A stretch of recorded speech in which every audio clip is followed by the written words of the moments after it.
Okaidi, welcome back to my channel, Name Between the Pages. My name is Taylor, and today we have another wonderful episode of Page Chewing. I am joined, of course, by my co-host, PL Stuart. Steve can't be with us today. He has, work calls. But our lovely guest today is none other but Tessa Gratton, who is a New York Times best-selling author.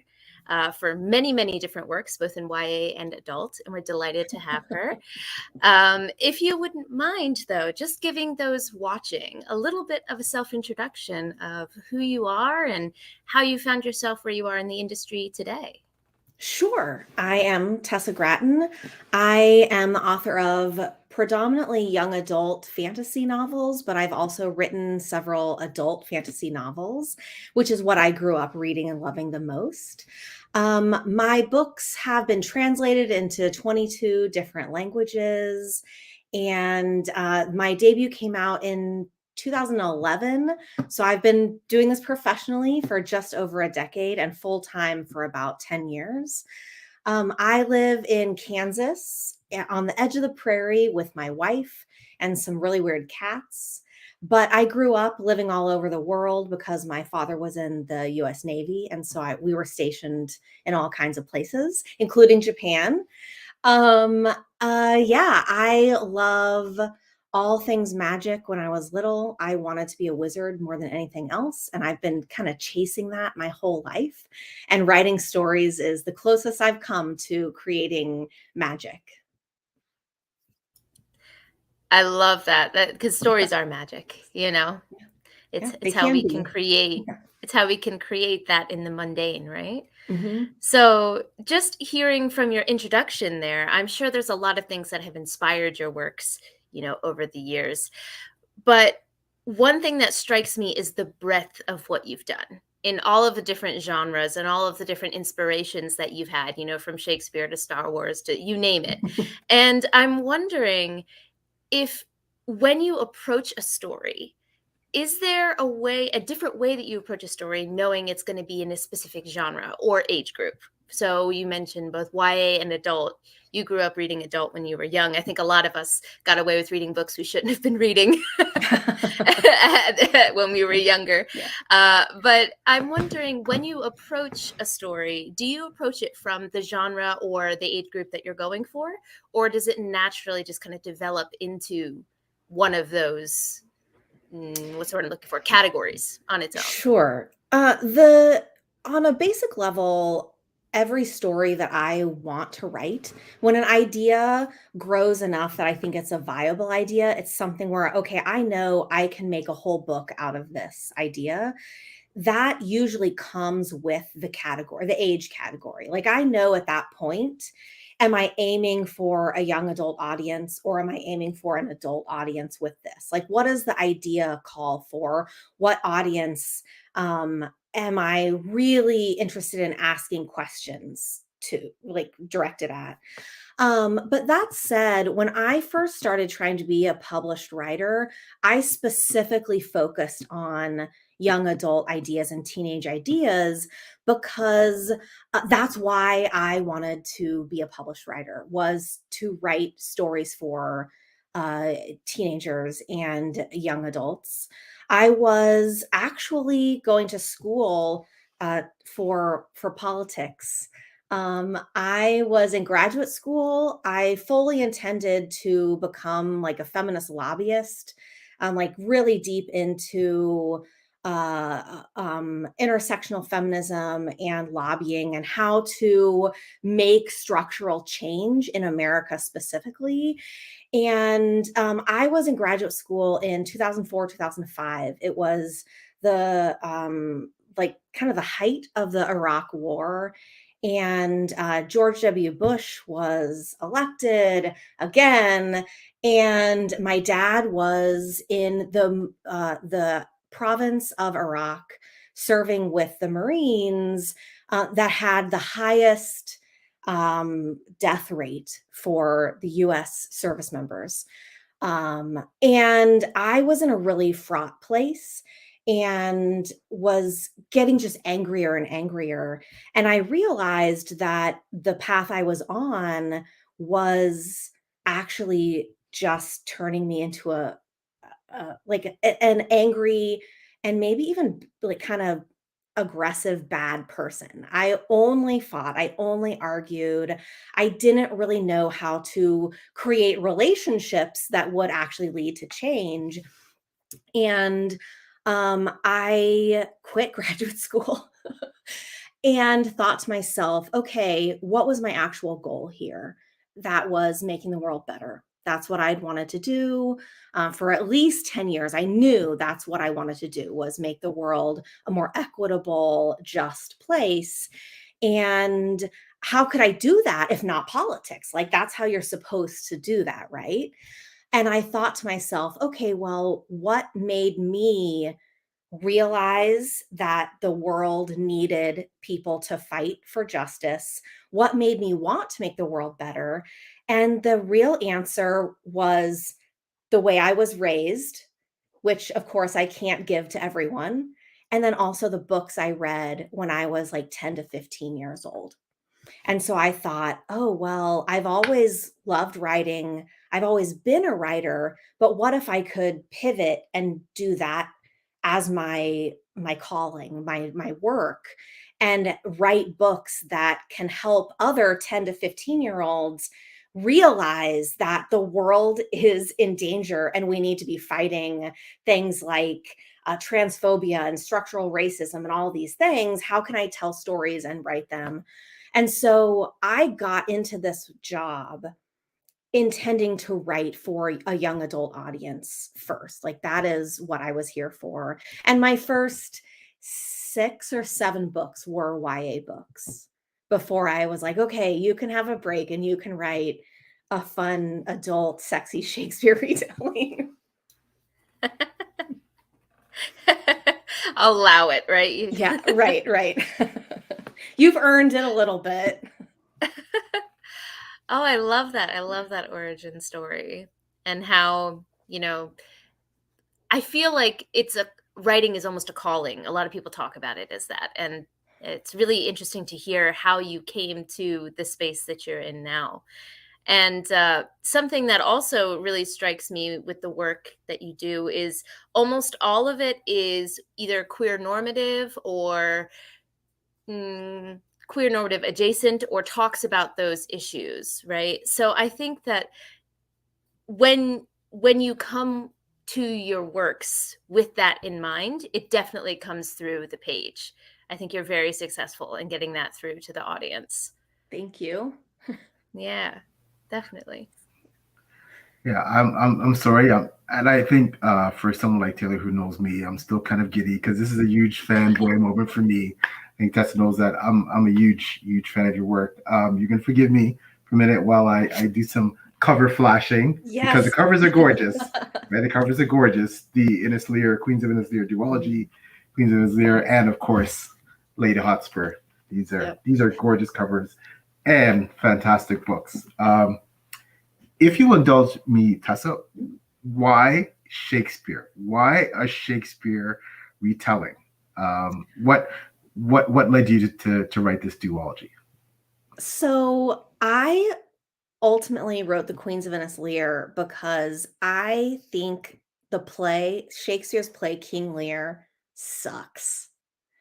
It is considered to be like his ultimate work. It was one of the last plays he wrote, and basically for 400 years, that not that long. There was about 100 years where people forgot about King Lear, but in general, it is really touted as like the ultimate in theatrical writing, and it is a like you're not a successful old white man in acting if you haven't played King Lear. Like it is the ultimate thing to play.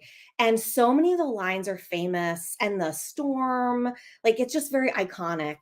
And wow, I read it when I was 17 or 18 and I was really upset about it because I had read a bunch of Shakespeare plays before that and seen a bunch of them and performed in some of them.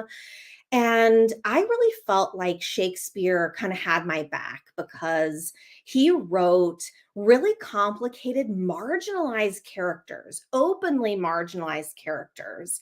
And I was just like, wow, even though there's a lot of like problematic things, of course, um, there was someone writing who at least gave space to the pain of marginalized characters, women, and there's a lot of queerness, very overt in Shakespeare, and non-white cultures. I mean, just a surprising amount. And then I read King Lear, and every single character except for King Lear and the Fool is like two-dimensional. The women are the most two-dimensional, flat out evil women that he wrote in the 40 years of writing before that. I was just stunned and horrified, and I was like, wow, F you, Shakespeare. And it took, so that was when I was 17, and I thought every once in a while, I should write a YA King Lear. I should fix this. I should do this better because not Elia, that's my character's name. Cordelia, the youngest of Lear's daughters, is just really shafted in particular.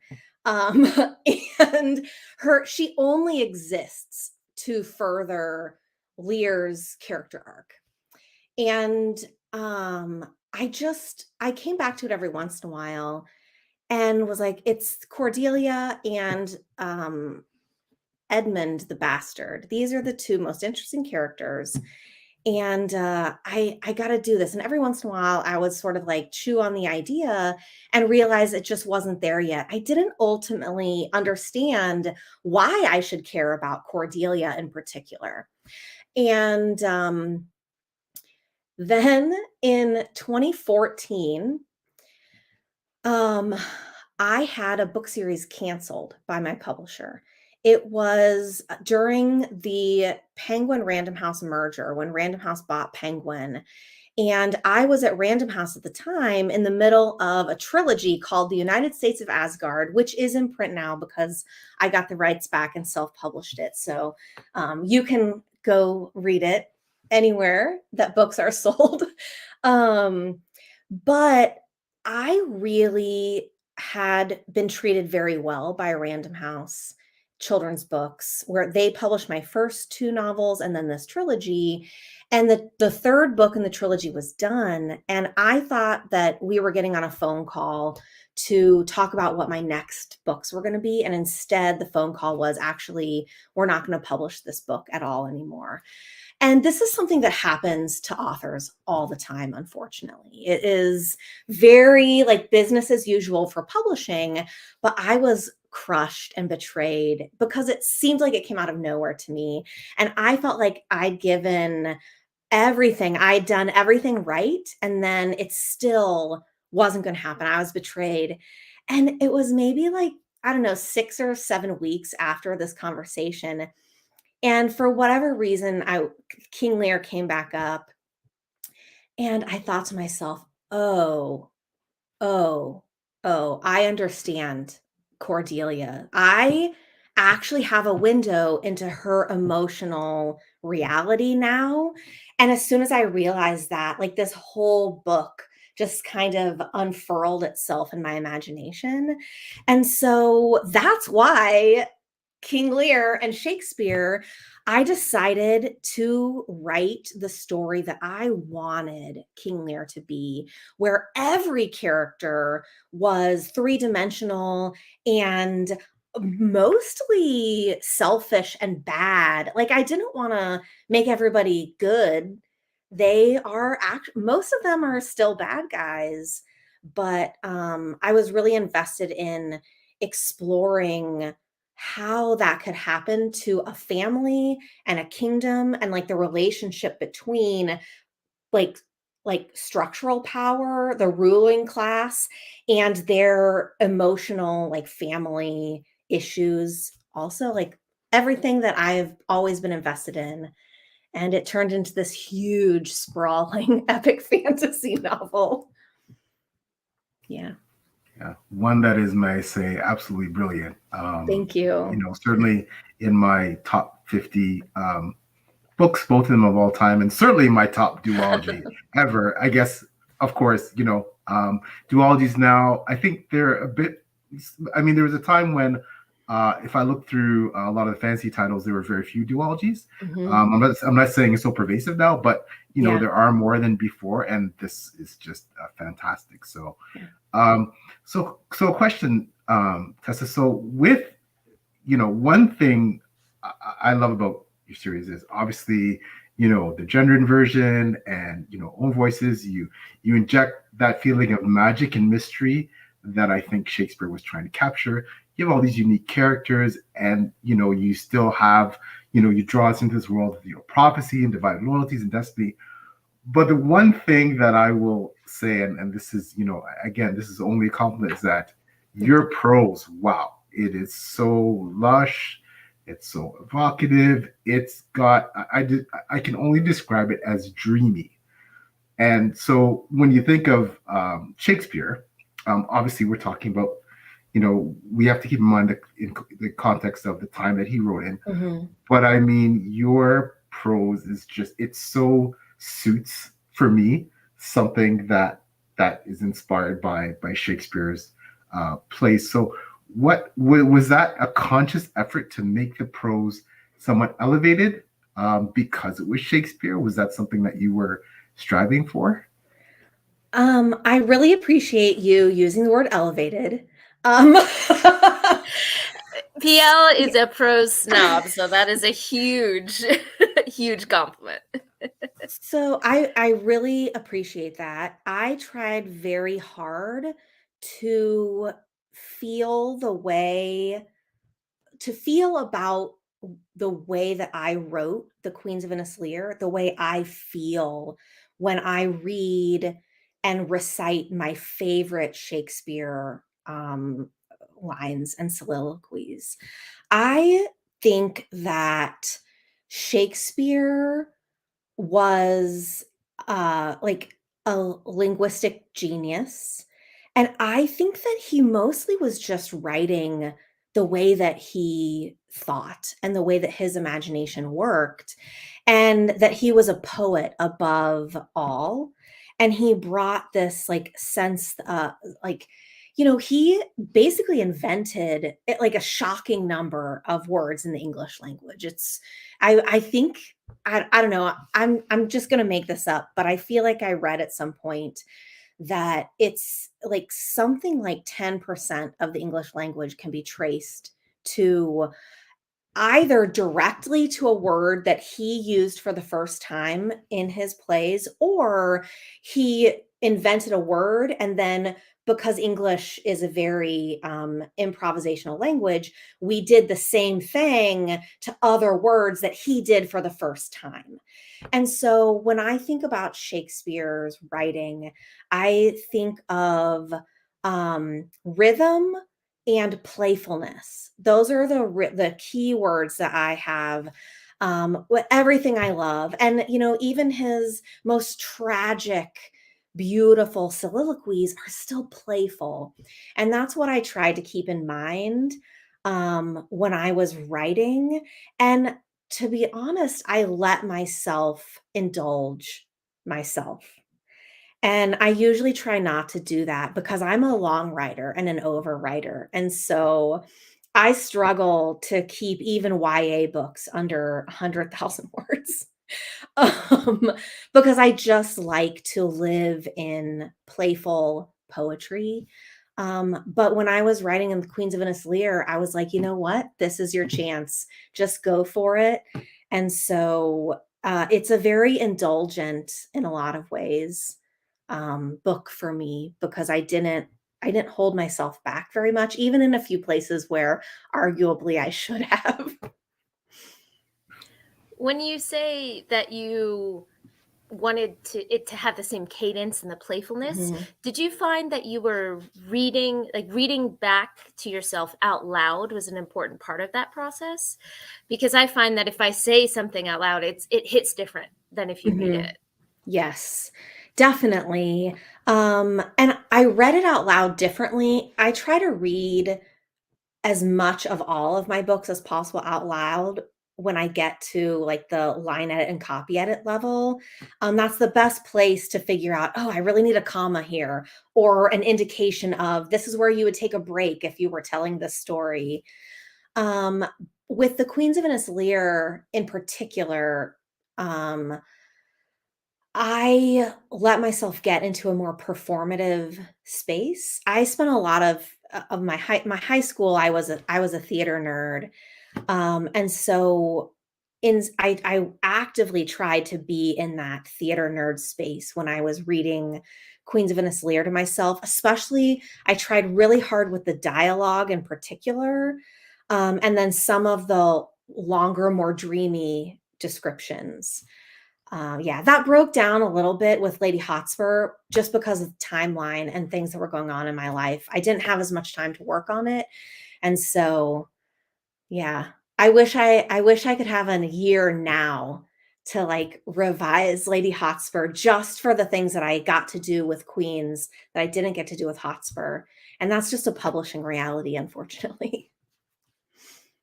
No, absolutely. Yeah. Did you feel any pressure, conscious or subconscious, you think, Tessa, because obviously it's a retelling of this incredibly iconic writer that the entire world knows. So now you're doing this retelling, and again, very inventive, especially with the characters and the gendered version. But did you feel the pressure because, after all, this is Shakespeare that's inspiring you, and you're rewriting one of two of essentially more than two, Mhm. three and a half of Yeah. his plays. Um, So I would have answered this question differently 2 years ago. I would have said, yes, I felt some pressure. But now that I've written three and I'm working on my fourth Star Wars, I gotta say, I feel way more pressure writing Star Wars novels than I did with the Shakespeare. And on one hand, I think that's because Shakespeare is constantly adapted. There have been, 5 King Lear adaptations big enough that I've seen them in the last 15 years. And then people are doing Shakespeare, like King Lear, constantly every year and interpreting it and reinterpreting it. And so I think that there's an expectation with Shakespeare that it will be adapted and it will be changed, and we will find new ways to explore these stories and these characters. So I put pressure on myself when I was working on them, but I don't actually think there was very much external pressure. And certainly the people who directly engaged with me about Queens and Hotspur were very open about wanting to engage with my interpretation. And there was not really no pushback about it. Um, yeah. So, and then now that I work for Star Wars, I'm like, oh my gosh, this is a really active legacy that people have a lot of strong opinions about. And I'm working with characters who were created, by my peers in the last 4 years, as opposed to 400 years ago. And so that's where the real pressure lies, I think, um, with creating essentially new canon as opposed to an adaptation of something where there's arguably no such thing as canon when it comes to Shakespeare, because he even had there were the folios and all the different things, and the plays we have where somebody wrote them down at some point, but we don't actually know how accurate they are to the words that were performed on the stage the first time or the last time, like all that kind of stuff. So Shakespeare was always dynamic. It's a really important point, I think, too, is also the relevancy of the time today, right? So Star Wars, like you said, is very much, it's dynamic, but in a different way. It's dynamic as in Yes. it's still growing and still being Mhm. created, whereas Shakespeare is dynamic in almost a retroactive form. So I think that's a really good point that you make. And I'm sure that there's both joy and frustration. Let's use the word frustration Yeah. with the fandoms of today, especially with I think the internet has also really developed fandoms to be juggernauts, and Yes. they will make their thoughts known. Yes. Fandoms will make them The known. Star Wars readers have all been completely fantastic, I will say. Like every time I've brushed against less pleasant Star Wars fandom areas, they're not readers. It's not about the books.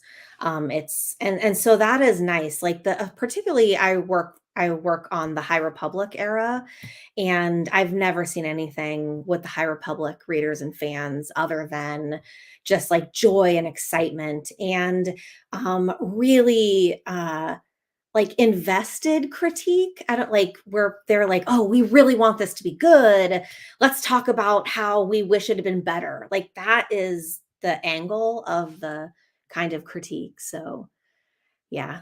I'm happy in the books area. I know there are a lot of Star Wars writers that would love to move into other media, and I'm not one of them.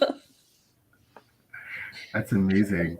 Well, of course, we should probably talk a little bit about Star Wars because Sure. Quest for Planet X is a New York Times bestseller. Congratulations. Thank you. Why Star Wars in particular? Out of all of the, I mean, we have in terms of science fiction universes, there's so many. What attracted you to Star Wars? Oh gosh. Well, I don't remember a time in my life that Star Wars wasn't a part of my life. My parents are huge Star Wars fans. I was born right after or right before The Empire Strikes Back came out. But my parents loved A New Hope. And one of my earliest memories, I was like 3 or 4, was going to the drive-through and mom and dad were watching Return of the Jedi, and I was in the back of the van playing with my little brother because we didn't care. So we were just, playing with our toys. And I looked up for whatever reason and I was like, "Are those teddy bears? I think those are teddy bears," and like crawled up to the front and ignored my little brother because I was obsessed with the Ewoks.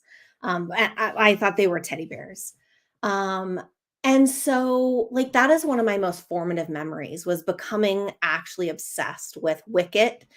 And I dressed up like him. I had like Ewok pajamas. They were probably teddy bear pajamas that my mom told me were Ewok pajamas. So it was like my first cosplay when I was 4. I stopped answering to my name and only answered to Wicket. Those kind of preschool shenanigans.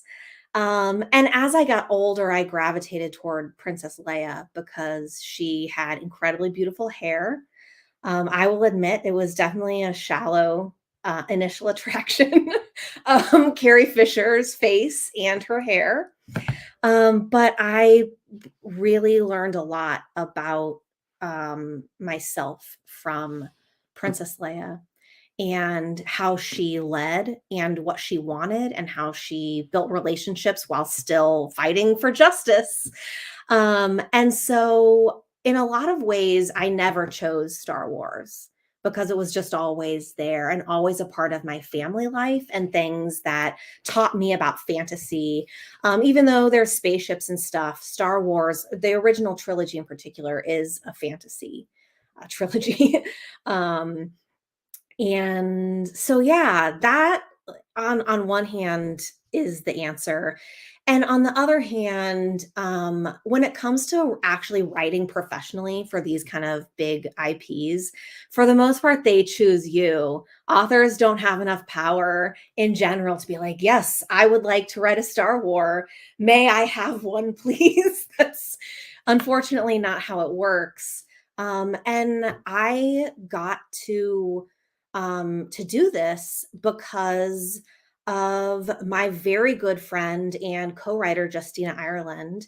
We've been friends for like 8 years now, and she was one of the initial writers creating the High Republic.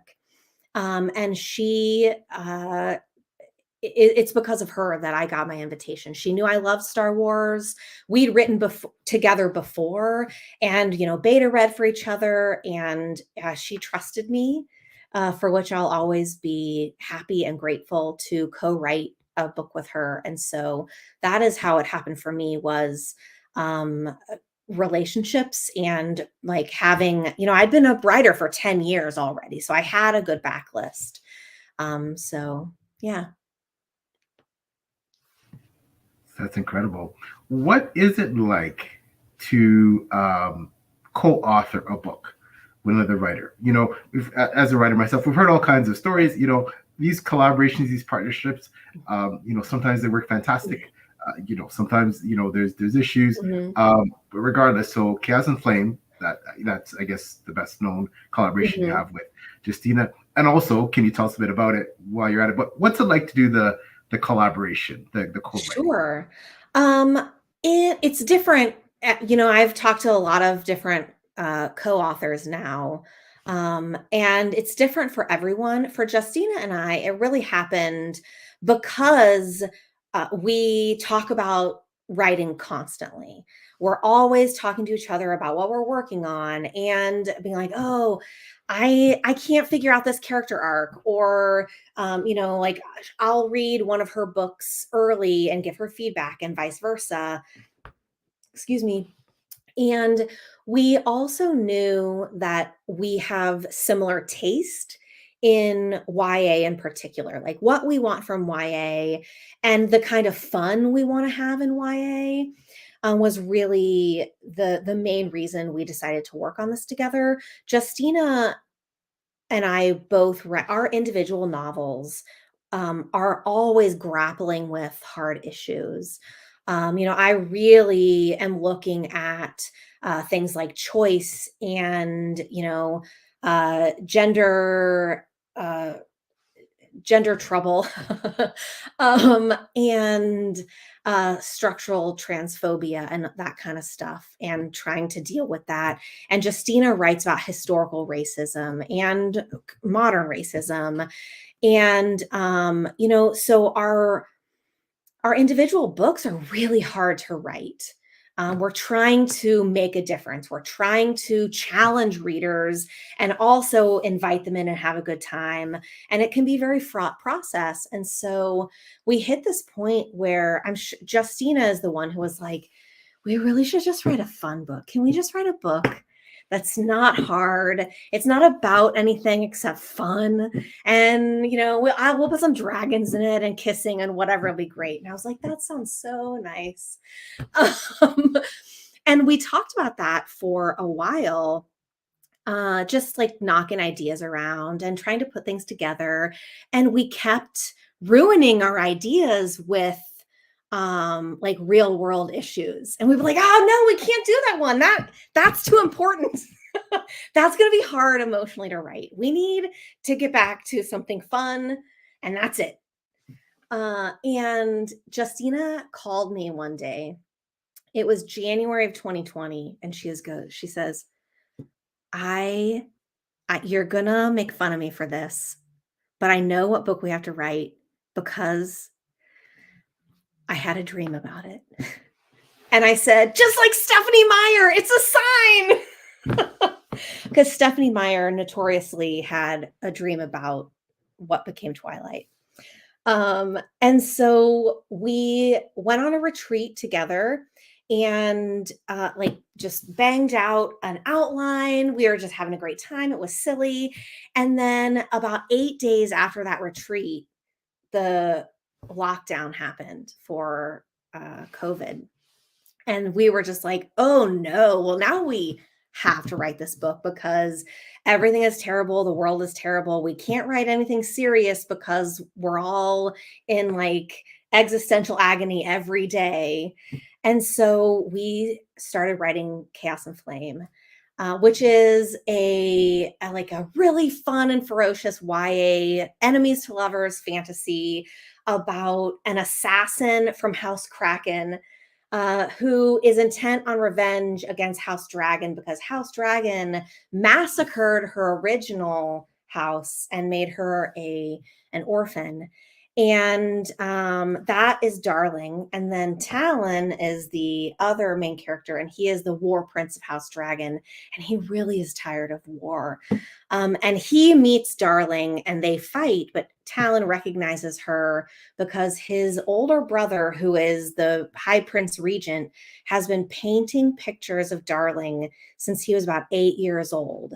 And they just thought it was, that Caspian, the older brother, was mad. That prophecy had driven him mad, but actually this is a real person. And so Talon kidnaps Darling instead of killing her. And it's political shenanigans ensue and lots of fighting and kissing and monsters and all of the really fun stuff. It's a super fun book, I promise. It's not about anything serious except for, war and the consequences of war. I didn't even answer your question, but no, I think you did. I think you did. Okay, good. The idea of co-writing with someone, yeah, absolutely. Yeah. And something that really struck me just from that story there, and just what you've talked about thus far, is that there's kind of two ways to approach taking on real world issues. There is the queer normative route, just if we're talking about LGBTQIA plus issues, but in any issue really. But there's the normative route where you have the power to, in your story, create a world where something is not an issue and explore what that would be like. And then there's also the approach that I know PL takes as well in his work, where he attacks it head on and says, this is an issue and we need to discuss it as the issue that it is. So I'm curious for you, when you're deciding which approach to take with which issues in your stories, is there something like a guiding factor to know which way you'd like to approach a certain issue in your work? I mostly write secondary world fantasies. And so when I'm doing that, I get to create a world from the ground up. And I feel that it's very important to show readers that it's possible to have a world where it is not fraught to be gay, or there are all kinds of different possibilities for genders. You can have a world where they've always believed there are 7 genders normally, or, so right now, I always lean toward some kind of normativity when I'm doing world building. I think that is it's something that I can do, and a lot of writers aren't, like, their mission is different. And so I feel like because it's something I can do and something I believe in, that's a really good, important space for me to occupy, because I can still tell stories that are, full of conflict and about being queer or genderqueer, but it starts from a different place on the like political spectrum. And I do feel like in some ways, because I can do that, I have to do that. And, sexual queerness and gender queerness are very different. Like, they're related, obviously. But, you know, it has been very interesting. my book Nightshine that came out in 2020, I think. That sounds right. What even Um, is time, right? right, right. So that book, I specifically wanted to build a world where magic was non-binary. And like the most powerful people were the people who could access non-binary liminal spaces, not just when it comes to gender or sexuality, but also, night and day and life and death. Like, so there are a lot of metaphorical ways you can introduce the idea of non-binariness. And so in that world, because I knew that was going to be my focus, the sexuality is very like queer sexuality is very normative. Nobody cares if you're gay or bi or pan or ace or lesbian or any of those things. What they care about is the gender you present, is that duality. They care about if you're a witch or a priest. They care if you're a man or a woman, a boy or a girl. They care if you're alive or dead. Like, literally, spirits are alive and demons are dead. Like, so I built a lot of dualities into it. But in order to make that more pointed, it was better to make sexuality a spectrum, to point out like that kind of thing. So on a certain level, it really depends on what the main point and main conflict of the story is and who the characters are. Um, so I think it's two layered. Like, ideally, I'm looking at creating a normative world because I think that blows people's minds still.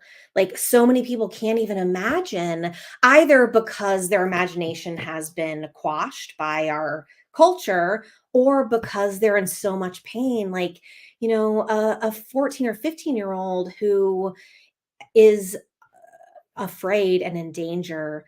I like being able to present them with a fantasy world where if they are who they are, they wouldn't be in danger. Like, they can access all these different things and be welcomed and embraced um, because of what they want, not because of who they are. So I'm pretty invested in that. And then secondarily, it depends on the story. Absolutely. Do you find, Tessa, that, and it's fascinating to hear you talk about the desire to, hey, you know what, written these heavy books, time to write something light and fanciful and funny and just, you know, I know that for me, one thing that I've struggled with as an author is, you know, as Taylor mentioned, I tend to tackle some heavy themes in my books. There's always that point where I wonder, and if someone may love and really enjoy my book, that they may appreciate the themes, but that's not what they're reading for. They're reading it for the world building and the Mhm. battle scenes, et cetera, et cetera. Yeah. And that's great.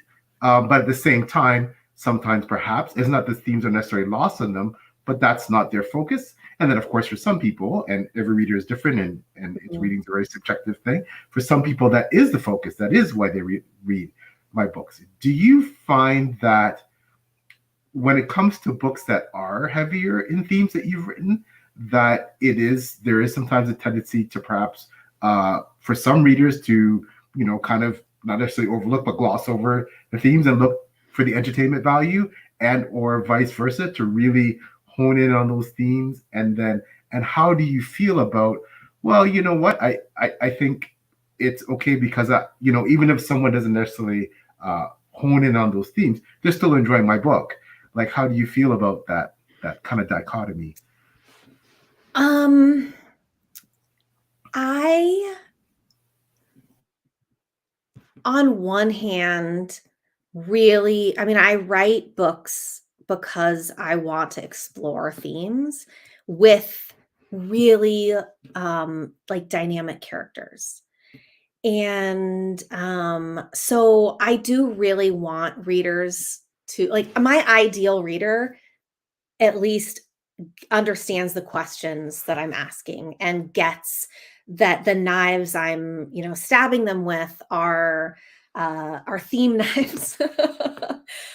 But I also, um, you know, when I read a book, I have to be enjoying myself or I won't get to the end. And so I really try to, I guess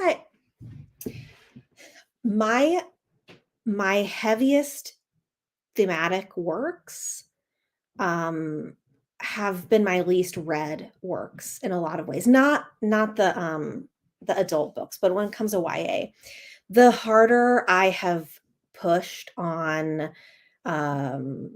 on theme and in the world building and everything, I think the less good I am at communicating a good story. And that's something I'm working on as a writer. Like, I'm trying to get better at it. I'm trying to find ways to communicate what I'm doing in a way that readers respond to and really want to keep turning the pages.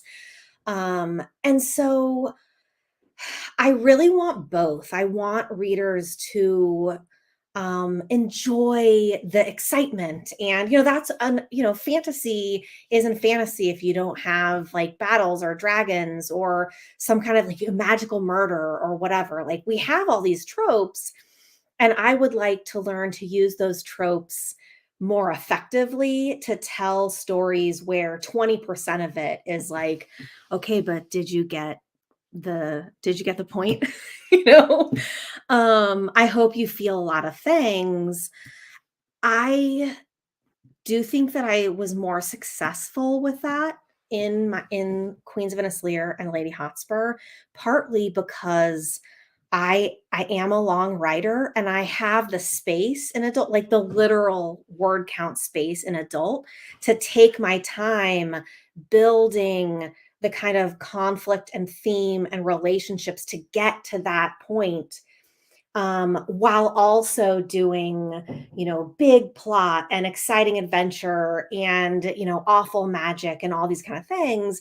There's room for 10 different layers in the kind of adult fantasy that I've written, that for a lot of real reasons, you just can't tell stories that way in YA, which is not a criticism of YA. It's just a difference in tropes and, category requirements and what kids are looking for and what they want, and the kind of books that librarians and teachers and parents can most easily give to their kids. So I really love YA and am trying to find how to balance that better, like how to, oh, well, I only get 3 layers instead of 8. So how do I, pick what layers I'm going to weave in and how, and prioritize fun communication without losing the thread of. That's one of the reasons I really love working with Justina, is because I think that she nails that in Dread Nation and Deathless Divide. Those books are just like rip-roaring adventures. When you start them, can't put them down. The voice is amazing. Things are constantly happening, but you cannot look away from what those books are about. And she's just so good at that. And so that's one of those things I really want to like glean from her to make my individual books better. Yeah.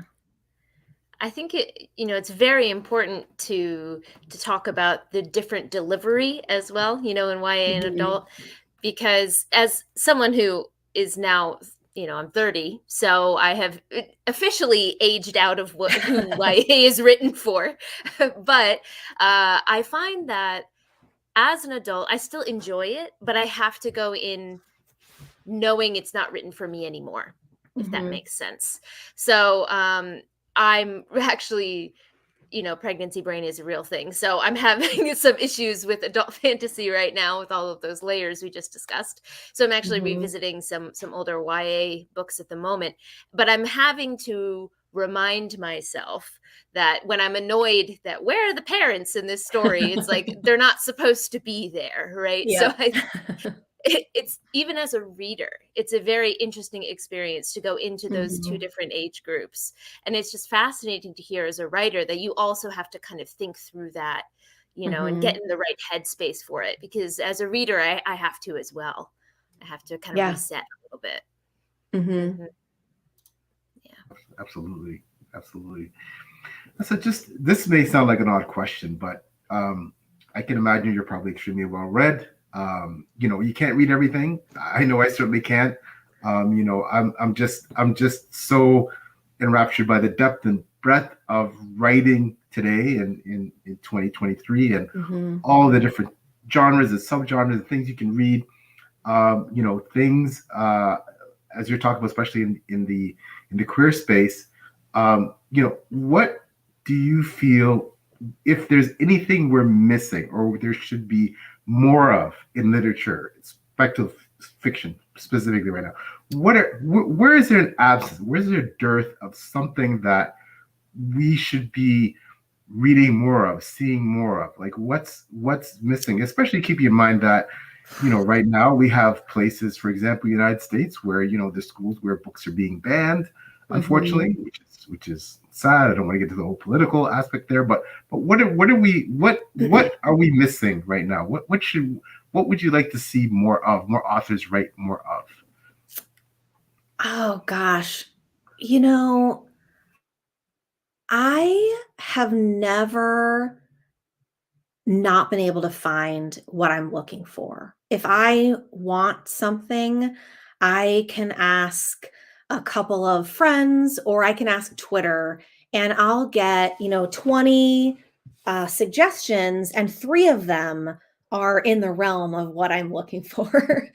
um, I really think that, uh, you know, I want more fantasy and science fiction by non-straight white, able voices.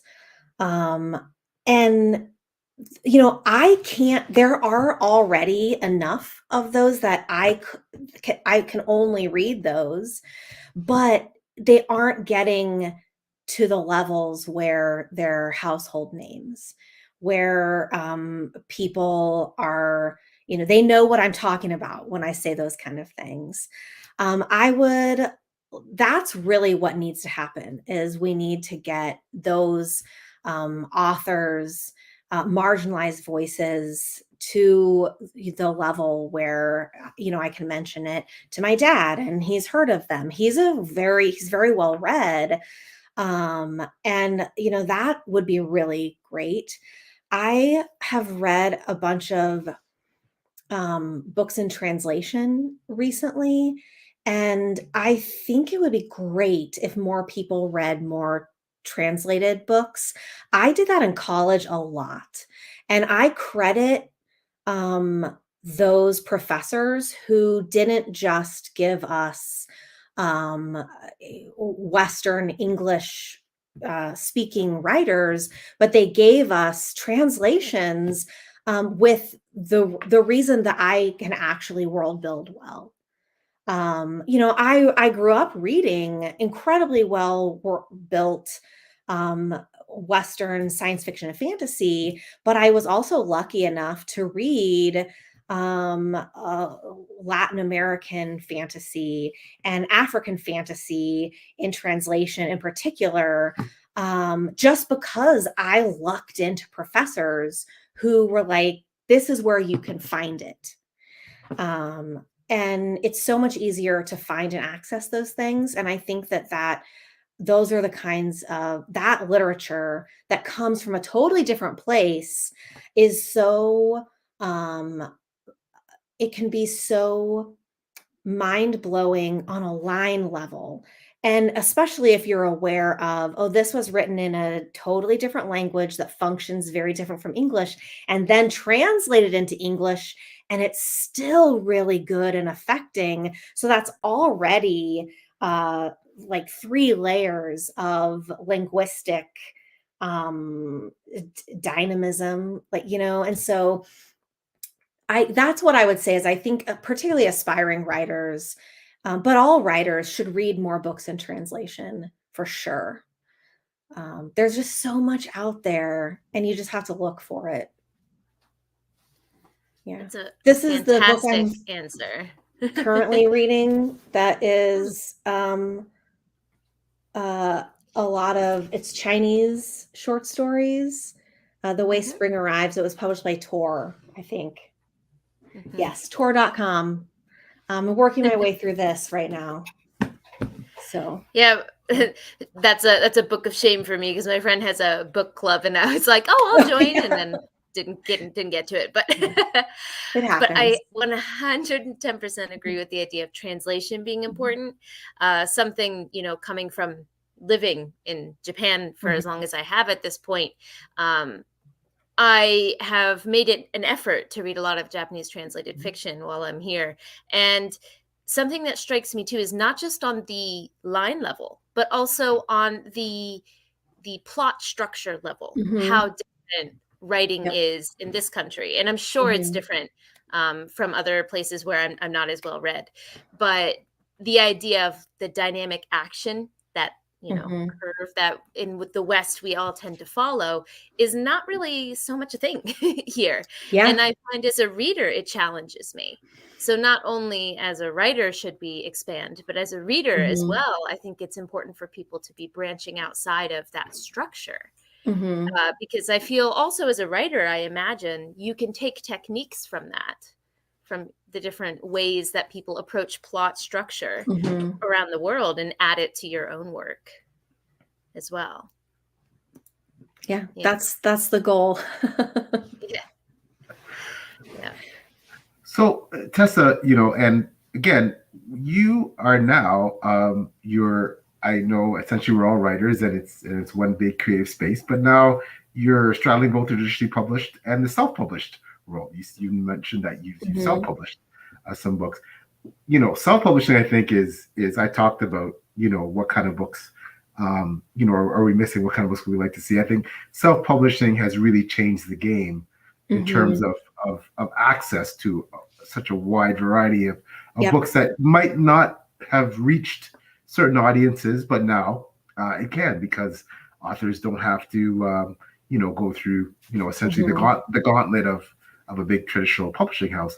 So what's it like now to have, kind of a foot in both, to have self-published works? You probably might not have envisioned that one day you'd, be a New York Times bestselling author traditionally, and then you'd have self-published books as well. So where do you, what's that like? Where do you see this the whole industry going with the proliferation of self-published books and traditionally published? Like, where's that all going? You have a kind of a great inside track. I think that, well, first of all, I don't really consider that I like straddle both worlds, because I did self-publish the US Asgard trilogy, but I really hated it. And I don't enjoy indie publishing because I don't like marketing, and I don't like doing all of the stuff that is really important to be a successful indie author. When I self-publish something now, it's like a short story that I just throw up on my website, and I'm like, hey, everybody go read this on my website. So I am a very bad example of an indie writer. That said, I think that probably, other than the economy, and the pandemic is included in the economy, the last 8 years of really strong pushes for diverse books and indie publishing are the three things that have actually shifted how traditional publishing works in the last 10 years. And like, because indie publishing is directly to readers. I mean, there's, the most successful indie writers are people who have the resources to devote time and energy and money to building themselves a platform and getting their books out to readers. So there's still a lot of like, the structural hierarchy of it's, privileged white people in particular have those resources. So it's still really skewed, but there's still a direct access to readers, and not just what readers want, but readers realizing, oh, I didn't even know I wanted this. And that's something that I don't think traditional publishing has ever been good at, is that, oh, I didn't know I wanted this. But you know who's really good at that is indie romance and erotica writers. And they really have learned how to push the needle on finding these tropes and repeatable ideas that readers want, and learning how to market directly to those readers, and then getting bigger and better to the point where they end up on TikTok. And I don't think that TikTok would be what it is without indie publishing at all. Even though, currently the biggest TikTok books are traditionally published books, they weren't always. And even those writers come from hybrid places. So, it was not very long ago where traditionally published writers easily could look down their noses at indie writers. And now the only ones who do that are the ones who are so successful they don't have to care about anything, or not seeing the rising waters. Yeah. I hope I can always be a traditionally published writer, because like I said, I'm not good at, nor do I enjoy trying to become good at indie publishing. But if you are good at that, do it. I mean, it's a great place to be. Well, obviously, you've had so much success as a traditional published author. There's no reason Ups and downs. Yeah, obviously, but ultimately, I Yeah. would argue, obviously, that's for you to Yeah. evaluate. But as an outsider, I would say, Mhm. looking, on the outside and saying, lots of success, right? Yeah. Of course, now you talked about hybrid. I think that's a really important word. We have so many instances of authors going back and forth, publishing, being traditionally published and saying, you know what, I have this series I always want to write. I'm not sure if my editor would go for this. I'm not sure if my agent can sell this. I'm just gonna self-publish it, and and does well. And you have authors that make the transition. We had the pleasure of having Travis Baldry on the show, right? Another New York Times bestselling author, published Legends and Lattes, Cozy Fantasy, self-published, blew up because of that, got a book deal, New York Times bestselling author. Like, so there's so much more of that mixing and matching. Will White, strict self-pub, New York Times bestselling author, the industry is really changing with that. Yeah, I'm really good friends with Sierra Simone, who writes indie romance and erotica. And she has a deal where I think it's with Source Books. They are repackaging some of her backlist and publishing them in like paperback. And then with the rest of that series, Sierra is indie publishing the ebooks, but they are still publishing the paperbacks. And so it's like directly hybridized with a traditional publisher. So like theoretically everybody wins kind of thing, because she doesn't have to deal with the material and doing those the paperbacks, like the hard copies kind of thing. But yeah, then there are more and more deals like that. I mean, that would be smart for traditional publishers to try to get, dip their fingers in there. Because I find I'm hearing a lot of people, like even with Spiffbo, the self-published fantasy blog off, the winners of those can be approached, by traditional publishing. Mm-hmm. And I've heard some people discuss that almost as poaching, like whoever makes it to the top. But I'm very glad to hear that there's exploration of, a hybrid way to approach this. That really gives me a lot of hope for bridging between the two. Yeah. Because, we often say on this show that there's room for everyone. Books are not a finite resource. It really is. If there's readers, which there are, then there's room for your story. So it's nice to see kind of the rising tide. Yeah. Together. Absolutely. I was going to ask Tessa, you may not be able to disclose everything, but can you tell us anything about any new projects you're working on or what might you have in the hopper kind of thing? Justina and I just turned in the second draft of the sequel to Chaos and Flame. That comes out next May, I believe. We also just turned in another co-written Star Wars. It's for Phase 3 of the High Republic. I'm currently writing another solo Star Wars, and this is an adult one. I'm really excited to write an adult Star Wars book.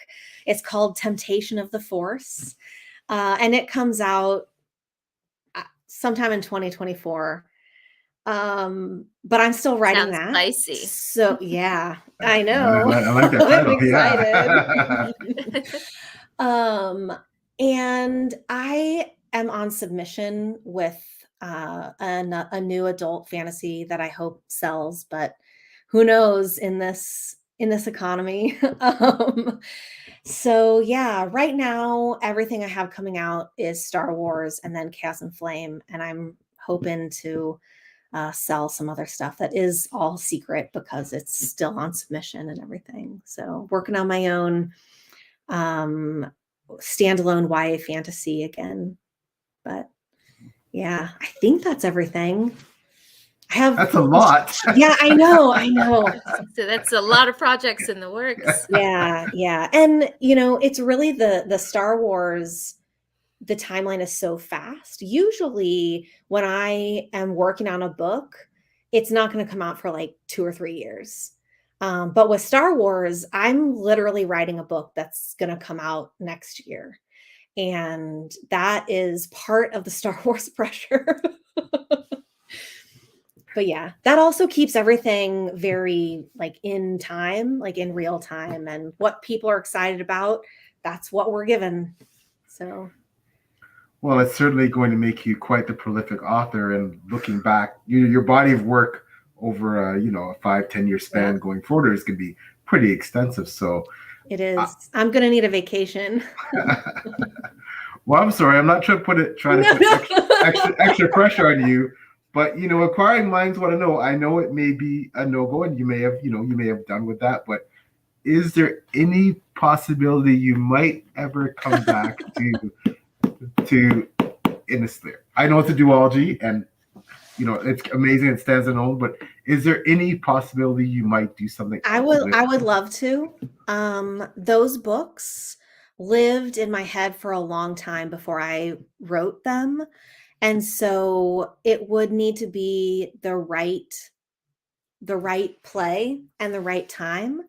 I'd love to, though. I'm very open to the universe and publishing presenting me with the opportunity to write a third Innis Lear book. Yeah. Purely a selfish question. Yeah. If I had to do it right now, I would probably do, this is going to be a ridiculous answer, but unsurprisingly, of the 2 plays I would pick, one of them would be 12th Night, and the other one, brace yourself, would be Titus. Titus? Wow. Yes. Okay. So I thought Titus Andronicus for sure. I thought you might have said Othello. I wasn't sure you're going to go that route, but wow, that's exciting. Could that's be, exciting. But yeah, that's exciting. Titus. That's exciting. Wow. Mm-hmm. I'm there for it. Sign me up. I've been a real fan of Aaron the character Aaron in Titus Andronicus since the first time I think I saw that play before I read it, which is probably a good thing. Yeah. I have this old, really completely beat up, covers falling off, uh, Shakespeare. What for? It's from my mom gave it to me. I'm 54, and I got it like in elementary school. So I don't. This is a 40. The book itself is probably about 70 years old, but I've had it for about 40 years, Yeah. and it is. I refuse to get rid of it. Like, it's literally falling apart. The glue is coming. Like, the pages are unglued, but it's just dear to me. So because I love Shakespeare, and it's just something near to my heart. And I grew up, really loving his work, and like as you get older and you understand different things, having problems with certain things. But like you said, the Bard was in some ways very much ahead of his time for what he wrote, and I always say that he's also, in some ways, he's one of the, not original, but he's one of the earlier historical fiction writers and or historical fantasy writers that you can find out there, and he's good. He's good. So so again, I am excited to hear that you might potentially. I'd love to. Yeah, I'd absolutely love to. Well, the time always goes so fast. We are already over an hour here, but I hope you don't mind indulging me with one question that is not directly book related, but it's something that you have on your website and something you also mentioned in your intro, which is that you've been lucky to live around the world, even though now you've kind of settled in Kansas for the moment. But I'm just curious, as someone else who loves travel and seeing the world, do you have a favorite place that you've been? And has that place inspired any of your works? Gosh, I'm one of those lucky people where I really love the landscape where I am at the moment. And so when it comes to like actual land, I love everything, because if I'm on the prairie, I love the prairie. If I'm by the ocean, it's the ocean. If it's mountain, it's mountains. But when it comes to actual places, my two favorite cities, like outside of America, I love so many cities in America. Um, I would say Budapest, which was a total surprise for me. My wife and I, when we were backpacking as like 20-year-olds, we had like one afternoon in Budapest because we were waiting for a train to go somewhere else. And we were just like, oh my God, the city's so cool. We ended up staying there for 3 days. We had done no research on the city. So we really just wandered around the city, and we found some of the most incredible, weird stuff in that city. And I haven't been back there since 2000. It was 2001. The summer of 2001 is when we were there for only 3 days, but it is just etched into my memory as like the perfect travel experience where you're young and, we had $2 a day, and it was just still so great. And we explored so much and discovered so much. And then my other favorite city is Kyoto in Japan. I was born in Okinawa, and I have no memories of that because I was an infant. But I have always had a lot of pictures of what it was like. I was my parents' first kid, and so they were youths also, and they dragged me all across those islands, and I have pictures of me in a variety of places in Kyoto. And then I lived just south of Tokyo for 3 years when I was a teenager, which was absolutely formative for all the reasons I'm sure you can imagine. And Kyoto, though, I've been back to, and got to go revisit those places and recreate the pictures from when I was a tiny little baby with my dad. And I love the feel of that city. And one of my favorite things about Japan is how Like in America, you can't throw a rock without hitting a church. Well, it's the same in Japan, only they're Shinto and Buddhist shrines. And they're just it's so the same and so different on like a really cool world building way. The way that religion like weaves into the history of the cities and how they were built and where things were allowed to be built and all that kind of stuff. And then there's just so much poetry in Japan in general, but also in Kyoto. And I really love that, like being on a bus and like driving past some things like, oh, I think that's a poem. Just sitting there on the side of the road, those kind of things. So yeah, my favorite cities, I would need to go back to Budapest, which I'd love to do before I could really let it specifically influence me. The experience of being, a stranger in a city and accidentally discovering it, that sense has definitely permeated a lot of my work. I don't think I could divorce Japan and the influence it's had on me from my writing, because being in Japan as a teenager and coming into like I was basically radicalized in Japan because of the things that were going on politically in the 90s in Japan, made it really fraught. And the Japanese people were really starting to fight back with protests about the American occupation of their island. And so I was there as a teenager and experienced a lot of I fraught moments where I was like, "Oh my god, are we the bad guys?" Oh, wow, we are the bad guys. And that just has influenced my whole life and how I feel about, international politics and globalization and all these things.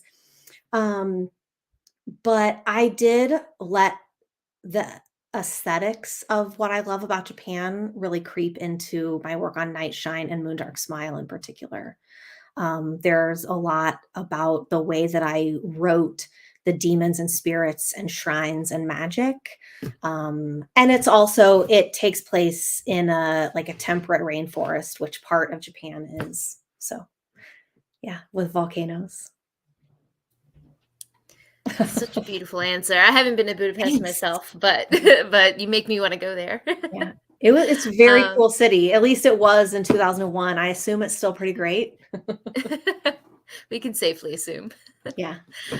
I also just wanted to apologize to those who left a chat earlier. I was engaged in the conversation. I didn't put them up, but we just had a couple people stop by. So, hi, I don't know if you're still here, but thank you so much for stopping by. And Derek is also here. All right. So, as I mentioned, though, this goes so fast. So I don't want to take too much more of your time. Before we go, though, if people want to find you and your work and look for future updates, where can they find you? Where can they look for you?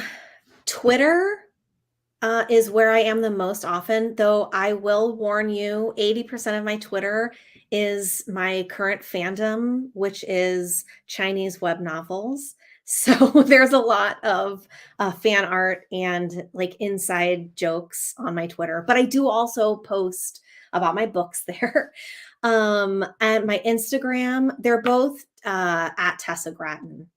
And then the best place is my website, really, tessagratton.com. I update that, and you can sign up for my newsletter on my website. So that is supposed to be monthly, but it's really every other month-ish. But that'll come directly to your inbox if you sign up for my newsletter. So, yeah. Wonderful. And for PL, where can people find you if they would like to locate you in the future? Oftentimes beside Taylor and Steve for page chewing, which where we have wonderful guests like Tessa. For the books, it's www.plstore.com. That's the website. Social media preferred platform. I'm on Facebook and Instagram, but Twitter is where I hang out the most. That's where you can find me at PL Stuart Writes. And of course, again, I am a member of the the Tessa Gratton fan club. So I can't wait to read much more of Tessa's work. So thank you. And if you have somehow stumbled upon this video and you don't know who I am, my name is Taylor. My channel is Made Between the Pages. That's what you're on right now. And this is the best place to find me. All of my links to my Twitter and all of that are down below in the description. So once again, thank you so much for joining us, Tessa. This is a delightful conversation, and I feel like you've given me so much to think about and marinate on. Oh, thank you. I'm so glad. Yeah, it was really fun. Thank you. I'm always happy to talk on and on and on about Shakespeare and Japan in particular. So, Well, clearly we're in the right place then, because you've got a host for each of those. Thank you so much to everyone who stopped by in the chat and everyone who's watching this after. We really appreciate your engagement. You are the people who make page chewing what it is. But for today, I think we're going to head out and we'll see you guys on the next episode. See you.